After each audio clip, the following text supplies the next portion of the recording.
baca 6 harakat ni taranum lah. Kan kalau kita niat untuk belajar, kita baca wa ma antum tum.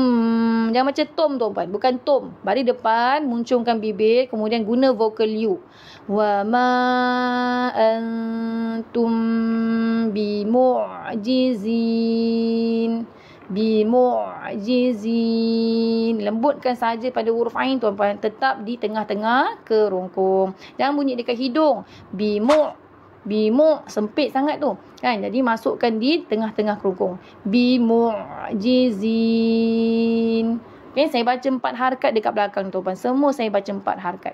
Okay, tuan-puan yang mempunyai nafas yang panjang silakan baca 6 harakat, boleh sahaja tuan-puan. Tapi selalunya orang yang baca 6 harakat ni taranum lah. Kan kalau kita niat untuk belajar, kita baca saja semua harakat kita, maksudnya untuk mad arid li sukun, baca 4 harakat pun dah memadai tuan-puan.